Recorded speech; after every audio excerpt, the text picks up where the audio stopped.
नमस्कार दोस्तों, स्वागत है आपका the Hindu editorial discussion in Hindi में। और डेट है आज की 8 जून 2020। देख लेते हैं आज हमें कौन कौन से आर्टिकल डिस्कस करने हैं। सबसे पहले हम पर्शियन गल्फ की इम्पोर्टेंस के बारे में डिस्कस करेंगे और इसमें भारत से संबंधित जो भी रिलेशनशिप के पॉइंट हैं, इंपॉर्टेंट हैं बायलैटरल रिलेशनशिप के, उनको भी हम डिस्कस करेंगे।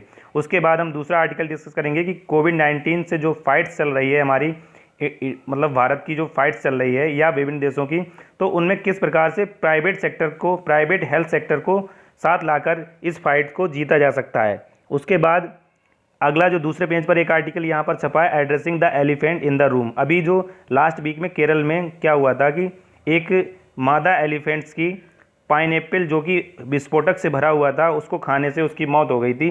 तो देश में काफ़ी सारा गुस्सा इसके बाद उत्पन्न हुआ और काफ़ी सारे लोग उसकी मांग कर रहे हैं कि जो भी इसके आरोपी हैं उनको सज़ा दी जाए। इस आर्टिकल को भी हम डिस्कस करेंगे।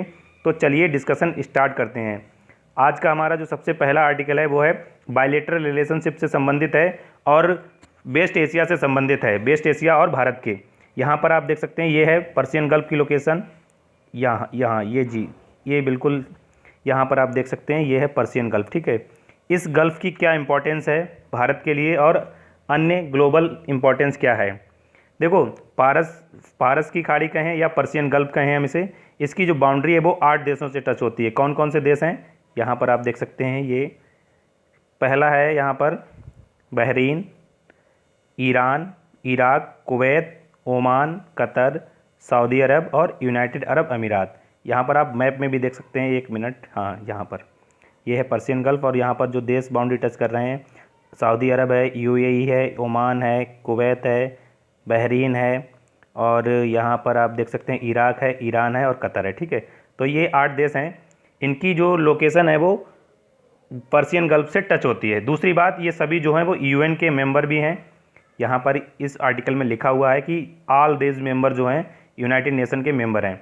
इन सभी में एक कॉमन फैक्ट्स क्या है, इन सभी में कॉमन फैक्ट्स ये है कि ये सभी क्रूड ऑयल एवं नेचुरल गैस के सबसे बड़े उत्पादक देश हैं और इनकी जो इकॉनमी है वो क्रूड ऑयल और नेचुरल गैस पर ही डिपेंड करती है। और जो वैश्विक अर्थव्यवस्था है यानी ग्लोबल इकॉनमी में इनका क्या रोल है, ग्लोबल इकॉनमी में भी ये क्रूड ऑयल और ओएनजीसी यानी ऑयल एंड नेचुरल गैस के लिए काफ़ी योगदान देते हैं। ग्लोबल प्रॉस्पेरिटी कहें हम, जिसको समृद्धि कह सकते हैं हिंदी में, कि ग्लोबल समृद्धि के लिए ये इम्पॉर्टेंट हैं, ग्लोबल इकॉनमी के लिए इम्पॉर्टेंट हैं। लेकिन इनमें होता क्या है, वेस्टर्न एशिया में काफ़ी सारा डिस्टर्बेंस होता रहता है, प्रतिद्वंद्विता इनके बीच आपस में बनी रहती है, राइवलरी देखने को मिलती है। एक देश दूसरे देश से लड़ने के लिए हर समय आतुर रहता है, मतलब इन देशों में आपसी सहयोग जो है वो बहुत कम देखने को मिलता है। दूसरी बात अगर की जाए, इन देशों के अंदर भी, मतलब कि कंट्री के अंदर भी काफ़ी सारी डिस्टर्बेंस रहती है। जैसे यमन में आपने सुना होगा, यमन है, ओमान है, इनमें काफ़ी सारी डिस्टर्बेंस चलती रहती है। जो कि उसके बाद अगर बात की जाए कि ये जो पर्शियन गल्फ से जो बाउंड्री टच होती है उनमें से जीसीसी एक ग्रुप बना हुआ है। जीसीसी में क्या है, गल्फ कॉरपोरेशन काउंसिल, जिसमें 6 देश आते हैं और इनमें ईरान और इराक जो है इसमें सम्मिलित नहीं है। गल्फ कॉरपोरेशन में ये इस साइड वाले जो 6 देश हैं वो आते हैं। ठीक है, ईरान और इराक जो है इसका पार्ट नहीं है गल्फ काउंसिल के, जिसमें 6 देश आते हैं। अगर बात की जाए गल्फ काउंसिल के बारे में, तो गल्फ काउंसिल के साथ भारत का जो व्यापार है वो 121 बिलियन डॉलर का है। कितने का है, 121 बिलियन डॉलर का है। दूसरी अगर बात की जाए, भारत के 90 लाख भारतीय जो हैं वो इस वेस्टर्न एशिया में और मिडिल ईस्ट एशिया में काम करते हैं, जिनके द्वारा भारत को लगभग 44 बिलियन डॉलर का रेमिटेंस प्राप्त होता है। रेमिटेंस क्या होता है, रेमिटेंस भय यूनिट होती है करेंसी की, या हम कह सकते हैं कि भय इन्वेस्टमेंट एक हिसाब से समझ सकते हैं। रेमिटेंस का मतलब होता है, जैसे मान लीजिए सिंपल शब्दों में आपको बताते हैं, मान लीजिए ये एक व्यक्ति जो है वो इंडिया का है। ठीक है, उसके बाद में ये व्यक्ति गया सऊदी अरब काम करने के लिए, और सऊदी अरब में जब इसने काम किया तो इसको कुछ जो भी इसकी इनकम हुई होगी, उस इनकम से इसने कुछ हिस्सा जो है अपने इंडिया में भेजा अपने फैमिली के लिए और जो भी अपने इन्वेस्टमेंट के लिए। तो इस फैमिली के लिए जो ये पैसा भेजा जाता है या भारत को जो पैसा भेजा जाता है उसको कहते हैं रेमिटेंस। आसान भाषा में अगर बात की जाए तो कोई व्यक्ति जो इंडियन है या किसी भी देश का नागरिक है, तो वह अपने देश में जब विदेशों से पैसा कमाकर अपने देश भेजता है अपनी फैमिली के लिए, या अपने देश में कोई इन्वेस्टमेंट करता है, तो उसको कहा जाता है रेमिटेंस। उसके बाद अगर बात की जाए यहाँ पर, 1 मिनट आगे की स्लाइड में देख लेते हैं क्या दिया हुआ है। हाँ, उसके बाद अगर बात की जाए कि भारत के लिए इसकी इम्पोर्टेंस क्या है, भारत के लिए ये जियोपॉलिटिकल स्ट्रेटेजिक लोकेशन इम्पोर्टेंट रखता है, मतलब कि भौगोलिक रूप से और ऐतिहासिक रूप से ये इम्पोर्टेंट है। यहाँ पर आप अगर बात की जाए, 1 मिनट, ये सब जो हमने डिस्कस किया, मुंबई से बसरा, इस आर्टिकल में लिखा हुआ है कि मुंबई से बसरा जो कि ईरान का शहर है 1526 नॉटिकल मील है, ठीक। उसके बाद बंदर अब्बास जो कि ईरान का शहर है, और दुबई लगभग 1000 नॉटिकल मील दूर है भारत से। यहाँ पर आप बंदर अब्बास और बसरा की लोकेशन देख सकते हैं। प्रीलिम्स में क्वेश्चन पूछा जा सकता है कि बसरा, ये है बसरा और ये है बंदर अब्बास, और यहाँ पर है यूएई, ठीक है। उसके बाद देखो, बसरा की जो लोकेशन है वो 1526 नॉटिकल मील दूर है मुंबई से, और बंदर अब्बास की है लगभग 1000 नॉटिकल मील, और यूएई जो है वह भी 1000 नॉटिकल मील की दूरी पर है। उसके बाद अगर बात की जाए यहाँ पर, जो हमने डिस्कस किया कि बायलैटरल रिलेशनशिप में 121 बिलियन डॉलर का व्यापार होता है, और इन सभी देशों में क्या है, वर्तमान में जो गवर्नमेंट है, मतलब प्रेजेंट गवर्नमेंट है, वो इंडिया फ्रेंडली है, यानी भारत की समर्थक सरकारें हैं इन देशों में अभी वर्तमान में। तो इसीलिए ये कहा जा सकता है कि भारत की जो रिलेशनशिप है इन देशों से अभी अच्छी है, स्ट्रेंथन हुई है। उसके बाद अगर बात की जाए एक स्पेसिफिक कंट्री की, तो सऊदी अरब के साथ भारत के रिलेशनशिप में क्या अभी हाल ही में हुआ है, तो अभी हाल ही में जो जीसीसी की सप्लायर अकाउंट है उसमें से 34% जो है इंपोर्ट आबू धाबी और सऊदी अरब से भारत कर रहा है, और 44 बिलियन डॉलर की जो इन्वेस्टमेंट है रत्नागिरी ऑयल रिफाइनरी में करेगा आबू धाबी और सऊदी अरब। रत्नागिरी ऑयल रिफाइनरी जो है भारत में बनाई जाएगी, और इसमें 44 बिलियन डॉलर का जो निवेश है वो कौन करेगा, सऊदी अरब के द्वारा इसमें 44 बिलियन डॉलर का निवेश किया जाएगा। उसके बाद दूसरा एक फैक्ट है, ये अभी हाल ही का करंट का है, कि सऊदी अरब ने अभी 20% stake Reliance oil to chemical businesses में रखेगा आपने, मतलब Reliance oil to chemical businesses जो हैं उसमें सऊदी अरब जो है, सऊदी अरब की एक कंपनी है अरामाको, यहाँ पर आपको मिटा देते हैं, ये देखिए ये है अरामाको कंपनी जो है वो रिलायंस में 20% स्टेक खरीदेगी, ठीक है। तो ये हुई बात सऊदी अरब की। उसके बाद अगर बात की जाए इंडिया ईरान रिलेशनशिप के बारे में, तो इंडिया ईरान रिलेशनशिप भी काफ़ी कॉम्प्लेक्स रिलेशन रहते हैं, क्योंकि देखो अभी यूएसए ने क्या किया था, न्यूक्लियर डील से यूएसए बाहर आ गया था। उसके बाद यूएसए ने काफ़ी सारे देशों से कहा कि ईरान पर सैंक्शन लगे हुए हैं, आप ईरान के साथ अपना एक्सपोर्ट इंपोर्ट कम कीजिए या बिल्कुल बंद कीजिए, मतलब ईरान के साथ व्यापार पर प्रतिबंध लगाए हैं अमेरिका ने न्यूक्लियर डील बाहर आने के बाद। इसी के बाद भारत ने भी कुछ मतलब ईरान से ऑयल इंपोर्ट कम किया है, क्योंकि यूएसए के सैंक्शन के कारण भारत को भी। उसके बाद अगर बात की जाए भारत के लिए इसकी इम्पोर्टेंस क्या है ईरान की, देखो यहाँ पर आपको लोकेशन दिखाते हैं ईरान की, 1 मिनट, कहाँ गया, ये देखिए 1 मिनट, ये हाँ, यहाँ पर आप देख सकते हैं ईरान की लोकेशन, ये अफ़गानिस्तान है, और अफ़गानिस्तान में भारत को अपनी पहुँच जो है वो बनाने के लिए, या भारत अफ़गानिस्तान में प्रेजेंट रहे, इसके लिए भारत को ईरान की आवश्यकता है। ईरान के जरिए भारत अफ़गानिस्तान में डेवलपमेंट और विभिन्न प्रकार के जो वर्क हैं वो कर सकता है, और पाकिस्तान को भी काउंटर कर सकता है, क्योंकि पाकिस्तान क्या कर रहा है, पाकिस्तान तालिबान को सपोर्ट कर रहा है अफ़गानिस्तान में रूल स्थापित करने के लिए। भारत ईरान की सहायता से अफ़गानिस्तान में पाकिस्तान को काउंटर कर सकता है, ठीक है। ये बात हुई ईरान के एक पर्सपेक्टिव से। उसके बाद अगर बात की जाए सेंट्रल एशिया के लिए भी ईरान की इम्पोर्टेंस है, क्योंकि ईरान की जो लोकेशन है वो इस प्रकार की है कि भाई तुर्की से भी बाउंड्री टच करता है, और सेंट्रल एशियन जो कंट्री हैं उनसे भी बाउंड्री टच करता है। उसके बाद कैस्पियन सी से भी ये बाउंड्री को टच करता है। तो इस प्रकार ये कहा जा सकता है कि ईरान की जो लोकेशन है वो काफ़ी इंपॉर्टेंट है, और इसका जो पॉलिटिकल टेक्नोलॉजी की पोटेंशियल है वह भी काफ़ी अधिक है, इकोनॉमिक रिसोर्सेज से भी भरपूर है ईरान। इसमें ये कहा जा सकता है कि ईरान की एक इम्पॉर्टेंट है मिडिल ईस्ट एशिया में, वेस्टर्न एशिया में और एशिया में ईरान एक इम्पॉर्टेंट देश है, ठीक है। इस प्रकार हम ये कह सकते हैं कि भारत के लिए ईरान की क्या इंपॉर्टेंस है। दूसरी बात अगर बात की जाए, ईरान में भारत ने चाबार पोर्ट को डेवलपमेंट किया था, और भारत की काफ़ी सारी इन्वेस्टमेंट भी है, तो इस लिहाज से भी ईरान इम्पॉर्टेंट हो जाता है। कुछ दिनों पहले ईरान ने जब यूएसए ने न्यूक्लियर ट्रीटी से बाहर आया था, उसके बाद ईरान ने जो पर्शियन गल्फ है वहाँ पर क्या किया था, कई सारे शिप्स को चोक कर दिया था और उनको मतलब अपने कब्जे में लेने की कोशिश भी की थी। तो इस प्रकार से ईरान के जो रिलेशन है वो विभिन्न देशों से धीरे धीरे से मतलब थोड़े से कह सकते हैं कि हम खराब की स्थिति में पहुंच गए हैं। लेकिन इंडिया के लिए ईरान की जो इम्पोर्टेंट लोकेशन है वो काफ़ी इम्पोर्टेंट है।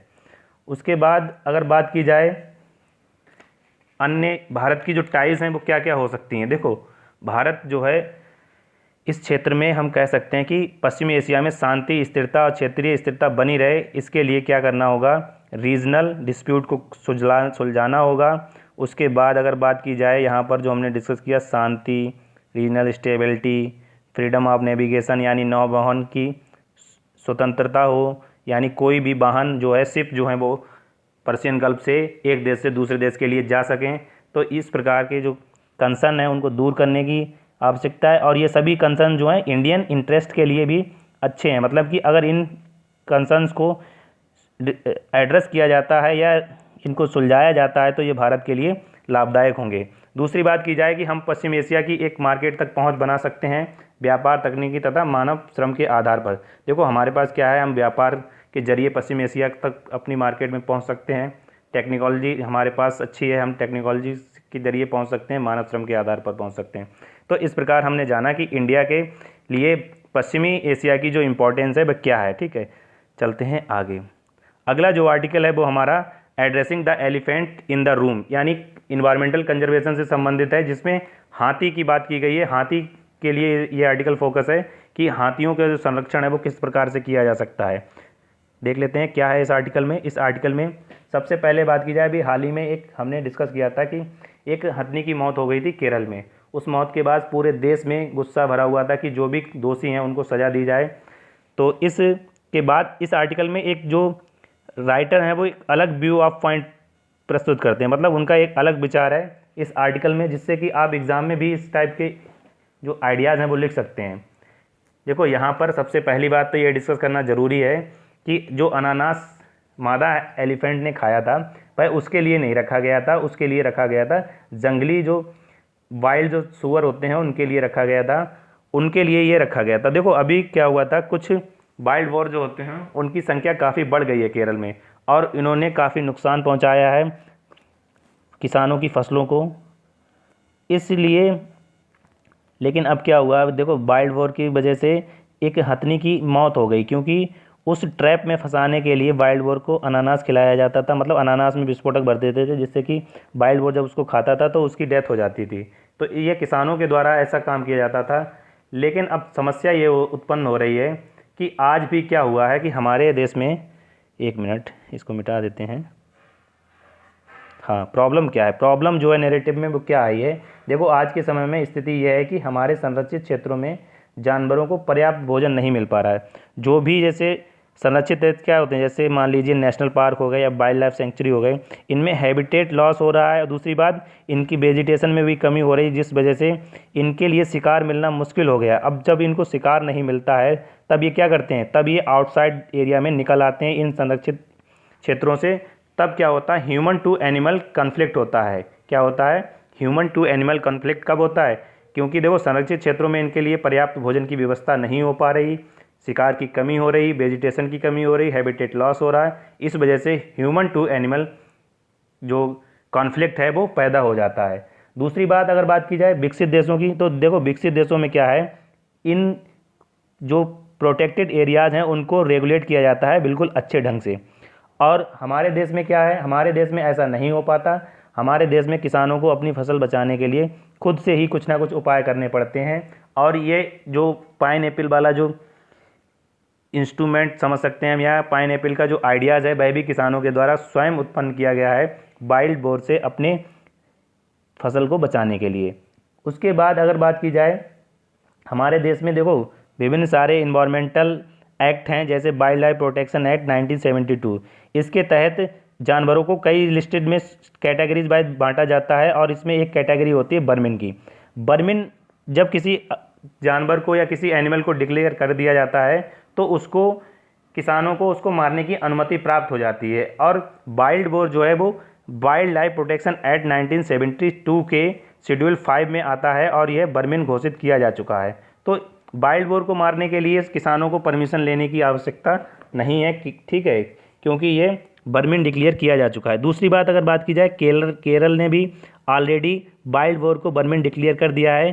फिर भी क्या है कि किसानों के द्वारा इस प्रकार के कदम जो हैं वो कम ही उठाए जाते हैं। दूसरी अगर बात की जाए कि सभी एनिमल को नहीं मार सकते, क्योंकि जो लिस्टेड होते हैं शेड्यूल 5 में उन्हीं एनिमल्स को किसान मार सकते हैं। इसके अलावा कई अन्य प्रकार के एनिमल जो फसल को नुकसान पहुंचाते हैं वह भी दूर रहते हैं, ठीक है। दूसरी बात अगर बात की जाए, देखो जब किसी जानवर को वर्मिन की लिस्ट में डाला जाता है तो क्या होता है, जो एनिमल राइट्स के जो एक्टिविस्ट होते हैं वह कोर्ट में याचिका दायर करते हैं, पिटीशन लगाते हैं कि मतलब पशुओं के अधिकारों की रक्षा की जाए। तो इस प्रकार से क्या होता है कि ये कोर्ट में जब मामला पहुंच जाता है तो हिलक जाता है। हिलकने का मतलब ये है कि फंस जाता है। दूसरी बात अगर बात की जाए तो केरल में भी इनको घोषित किया गया, लेकिन फिर भी संख्या जो है कम नहीं हो पा रही है, वाइल्ड बोर की बढ़ती ही जा रही है। दूसरी बात अगर की जाए कि आवश्यकता क्या है वर्तमान में, आवश्यकता ये है कि जंगली जानवरों के द्वारा होने वाले नुकसान की भरपाई के लिए किसानों को एक सेफ्टी नेट प्रोवाइड कराया जाए। सेफ्टी नेट में क्या हो सकता है, सेफ्टी नेट में हो सकता है कि सेफ्टी नेट में ये हो सकता है कि क्या कह सकते हैं हम, कि किसानों को सब्सिडी दी जाए या डायरेक्ट बेनिफिट दिया जा सकता है उनकी फसल के नुकसान को। और दूसरी प्रॉब्लम ये आती है, देखो मुआवजा कम मिल पाता है, जैसे नुकसान उनका जितना होता है उसकी अपेक्षा मुआवजा कम मिलता है और समय भी काफ़ी लग जाता है मुआवजा मिलने में। दूसरी बात अगर की जाए प्रशासनिक प्रक्रियाओं की, यानी एडमिनिस्ट्रेशन जो प्रोसेस होती है वो काफ़ी जटिल होती है, जिस वजह से साधारण किसान उसको समझ ही नहीं पाते हैं।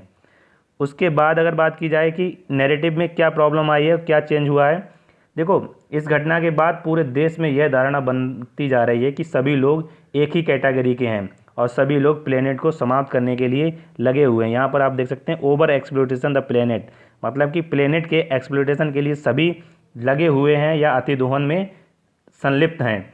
लेकिन देखो राइटर कहते हैं ऐसा नहीं है, शहरों के लोग जो हैं कैंपेन चलाते हैं, जबकि शहरों में ही कंज्यूमरिज्म है, मतलब कि उपभोक्तावादी जो संस्कृति है वो कहाँ से डेवलप होती है, वो शहरों से ही डेवलप होती है। जबकि शहरों के लोग ही कैंपेन चलाते हैं कि भाई इस प्रकार के काम ना किए जाएं जिनसे कि इन्वायरमेंटल डिग्रेडेशन हो या ओवर एक्सप्लोटेशन ऑफ प्लेनेट हो।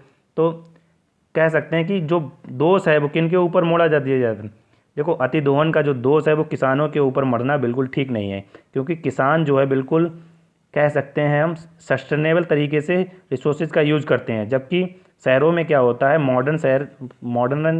मॉडर्निटी आ गई, मतलब आधुनिकता के कारण शहरों में क्या होता है कि कंज्यूमरिंग जो है बढ़ती जा रही है और इसीलिए क्या होता है कि ओवर एक्सप्लोटेशन हो रहा है रिसोर्सेज का।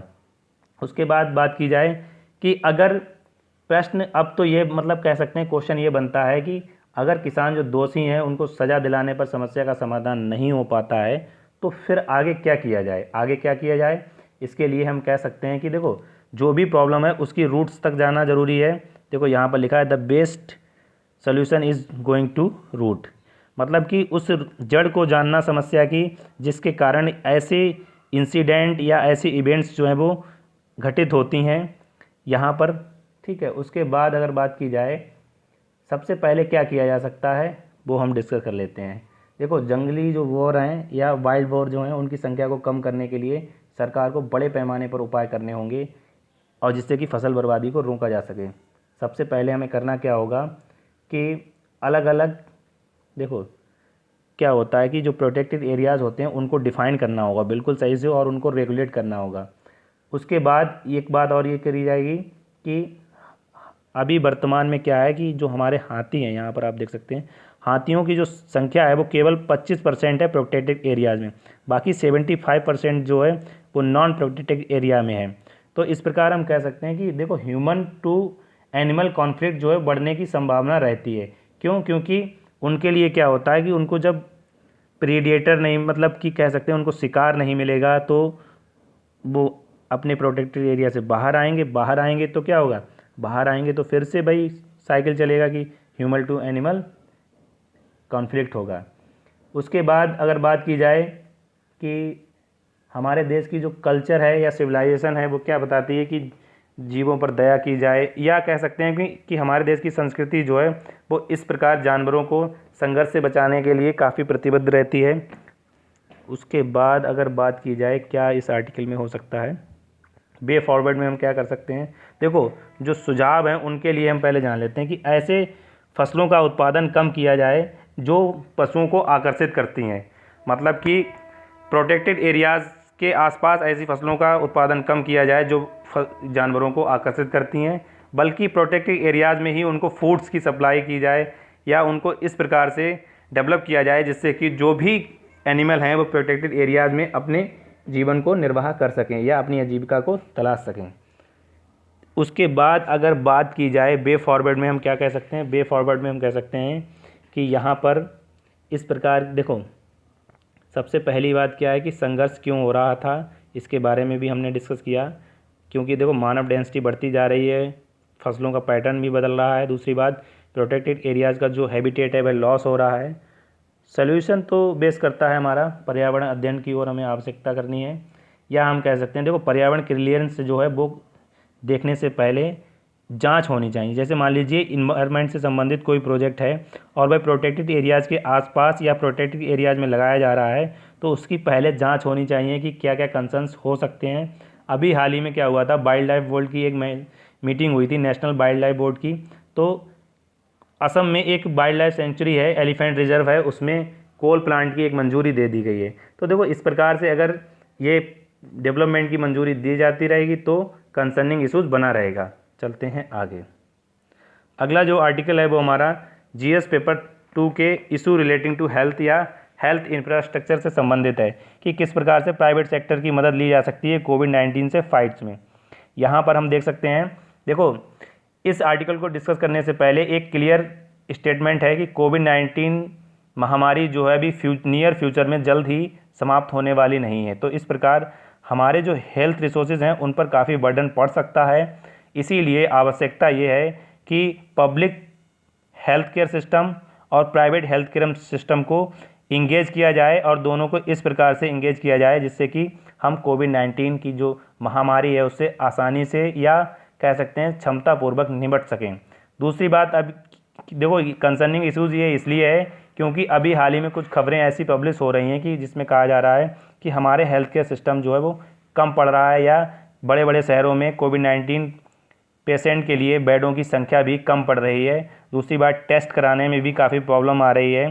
तो इस प्रकार हमने जाना कि पब्लिक सेक्टर की इम्पोर्टेंस क्यों है। अभी देखो बेडों की आवश्यकता हो या हेल्थ केयर इंफ्रास्ट्रक्चर हो या कह सकते हैं हम टेस्टिंग की जो प्रणाली हो, उसमें प्राइवेट सेक्टर का साथ लिया जा सकता है। दूसरी बात अगर की जाए कि अभी हाल ही में गवर्नमेंट ने आत्मनिर्भर अभियान लॉन्च किया था, उसमें बताया गया था कि बहुत सारी जो व्यवस्थाएं की गई हैं तो पब्लिक हेल्थ केयर सिस्टम को प्राइवेट हेल्थ केयर सिस्टम से मैनेज करने के लिए या इंगेज करने के लिए भी कुछ उपाय किए गए हैं।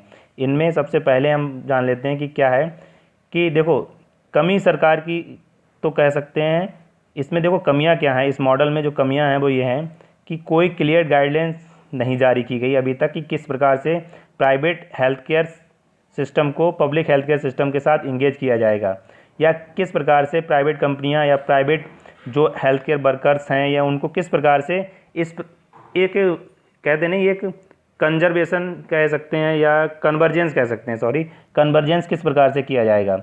उसके बाद अगर बात की जाए, अभी कुछ रिसर्च इस प्रकार की पब्लिश हुई हैं कि जिन देशों में पब्लिक प्राइवेट पार्टनरशिप जो है हेल्थ केयर सिस्टम में स्ट्रेटेजिक थी यानी रणनीतिक के तहत बनाई गई थी, या हम कह सकते हैं स्पष्ट गाइडलाइन जहाँ थी पब्लिक हेल्थ केयर सिस्टम के लिए और प्राइवेट हेल्थ केयर सिस्टम के लिए, तो उन देशों ने अच्छा काम किया है पैंडेमिक को कंट्रोल करने में और ऐसी पॉलिसी बनाने में जो कि कोविड-19 से निपट सकें। तो अब हमें भी आवश्यकता है, हमारे देश में भी ये आवश्यकता है कि पब्लिक हेल्थ केयर सिस्टम और प्राइवेट हेल्थ केयर सिस्टम को इंगेज किया जाए और कोविड-19 से लड़ने में मदद की जाए। यहाँ पर आप देख सकते हैं 2.1 लाख करोड़ का जो इन्वेजन है वो हेल्थ इंफ्रास्ट्रक्चर में किया जाएगा इमीडिएट फ्यूचर में। ये अनाउंस किया गया है आत्मनिर्भर अभियान के तहत, जो कि 20 लाख करोड़ का पैकेज एक घोषित किया गया उसके तहत। उसके बाद अगर बात की जाए, यहाँ पर आप देख सकते हैं कि क्या क्या ऑप्शन हो सकते हैं, कहाँ प्राइवेट सेक्टर जो है मदद कर सकता है या हेल्प कर सकता है। टेस्टिंग में मदद कर सकता है, हॉस्पिटलाइजेशन में मदद कर सकता है यानी आइसोलेशन में मदद कर सकता है, बेड्स में मदद कर सकता है, procurement of biomedical equipment and supply, biomedical जो टूल होते हैं उपकरण होते हैं उनकी सप्लाई में मदद कर सकता है, सेंट्रल इंटेलिजेंस सिस्टम में भी यह मदद कर सकता है। उसके बाद अगर बात की जाए जो लेबोरेटरी सर्विसेज हैं यानी टेस्टिंग की जो प्रणाली है उसको कैसे बूस्ट किया जा सकता है। टेस्टिंग की प्रणाली को बूस्ट करने के लिए क्या किया जा सकता है कि जो पब्लिक हेल्थ केयर सेंटर्स हैं उनमें पहले से या जिनमें निजी लैब नहीं है तो उनमें निजी लैब स्थापित की जाए और निजी लैब की जो टेस्टिंग के लिए उन्हें अप्रूवल दिया जाए जिससे कि वह निजी लैब जो है वो टेस्ट कर सकें। उसके बाद क्या होगा, पेमेंट जो है गवर्नमेंट कर सकती है इन टेस्टिंग का इस प्रकार। और जिन पब्लिक हेल्थ केयर सिस्टम में या सेंटर में जहां पहले से ऑलरेडी प्राइवेट लैब्स मौजूद हैं उनको क्या है, उनको सीधे अप्रूवल दे दिया जाए कोविड-19 के टेस्ट के लिए। इससे क्या होगा कि कोविड-19 की जो टेस्टिंग है वो बढ़ जाएगी और एपिडेमिक जो है या पैंडेमिक जो है इस पर काबू पाया जा सकता है। दूसरी बात ये कि टेस्टिंग किट जो है सरकार के द्वारा प्रोवाइड कराई जा सकती हैं। दूसरा ऑप्शन क्या है कि जो टेस्टिंग किट है वो गवर्नमेंट के द्वारा प्रोवाइड कराई जा सकती हैं।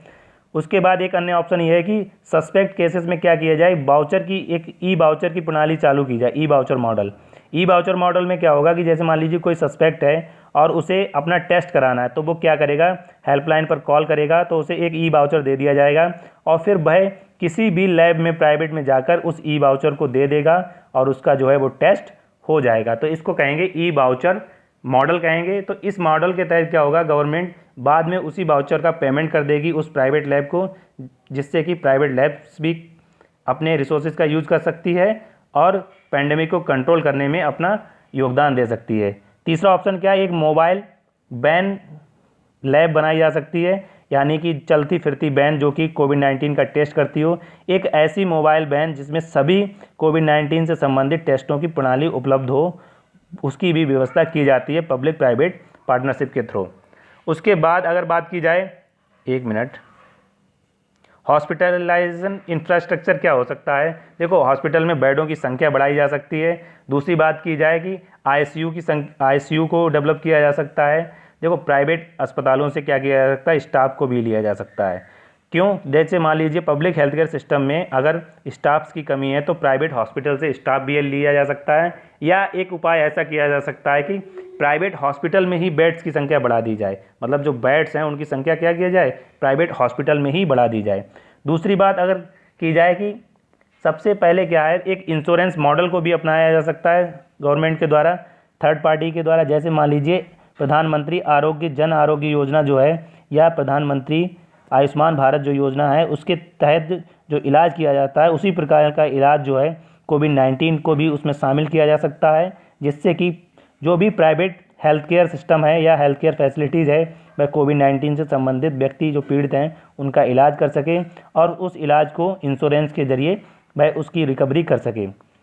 तो ये हमने जाना कि हेल्थ केयर सिस्टम में। उसके बाद सप्लाई की अगर बात की जाए तो सप्लाई चेन में क्या हो सकता है, देखो सभी रिसोर्सेज जो मेडिकल रिसोर्सेज हैं उनकी सप्लाई बनी रहे, जैसे टेस्टिंग किट हो गए, वेंटिलेटर हो गए, अदर बायोमेडिकल सप्लाईज हो गई, उनमें क्या हो वो उनमें फ़्लो बना रहे। उस फ्लो को बने रहने के लिए क्या करना होगा, जो भी हमारे स्टार्टअप हैं, जैसे मान लीजिए किसी स्टार्टअप ने कोई टेस्टिंग किट डेवलप की तो अब उसके लिए क्या होना चाहिए, उसके पास क्विक क्रेडिट होना चाहिए, मतलब कि गवर्नमेंट उसको क्विक क्रेडिट दे सकती है जिससे कि वह उसकी मैन्युफैक्चरिंग कर सके। या उसके लिए जो देखो किसी भी उत्पाद के संबंधित जो भी लाइसेंस होते हैं, पेटेंट होते हैं, उनको जल्द से जल्द गवर्नमेंट को इन स्टार्टअप को प्रोवाइड कराना है जिससे कि किट्स की, वेंटिलेटर की और अदर बायोमेडिकल सप्लाईज़ की जो सप्लाई है उसको पूरा किया जा सके। उसके बाद बाई बैक गारंटी भी दी जा सकती है गवर्नमेंट के द्वारा। देखो बाई बैक गारंटी में क्या होता है, बाई बैक गारंटी एक ऐसी स्कीम होती है या एक ऐसा मॉडल होता है जिसमें मान लीजिए ए जो है वो उत्पादक है और बी जो है वो खरीदार है। अब बी जो है पहले से ही ए को पैसा देगा, ठीक है, उत्पादन करने के लिए। उसके बाद इस उत्पादन को या इस प्रोडक्ट को खरीदेगा भी बी ही, तो इसको कहते हैं बाई बैक गारंटी मॉडल। उसके बाद देखो सप्लाई चेन को इस प्रकार से इसे सुचारू बनाया जा सकता है। उसके बाद अगर बात की जाए सेंट्रल इंटेलिजेंस सिस्टम की, तो सेंट्रल इंटेलिजेंस सिस्टम में क्या होगा, एक सेंट्रल मॉनिटरिंग सिस्टम बनाया जाएगा जो कि आर्टिफिशियल इंटेलिजेंस के द्वारा रेगुलेट होगा।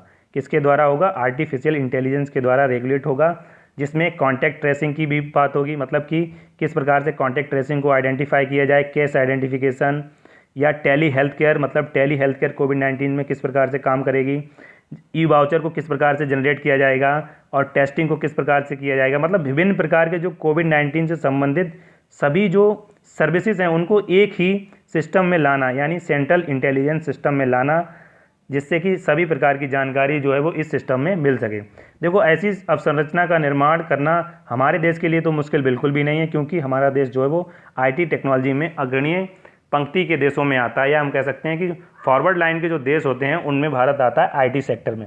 तो यहाँ पर एक बात ये भी कही जा सकती है अंत में कि यह जो पैंडेमिक है हमारे देश को एक अपॉर्चुनिटी प्रदान करती है कि सरकार, प्राइवेट अस्पताल किस प्रकार से एक साथ इंगेज कर सकते हैं और हेल्थ केयर इंफ्रास्ट्रक्चर को सुधार सकते हैं, जिससे कि कोविड-19 में से निपटने के लिए मिलकर फाइट्स की जा सके।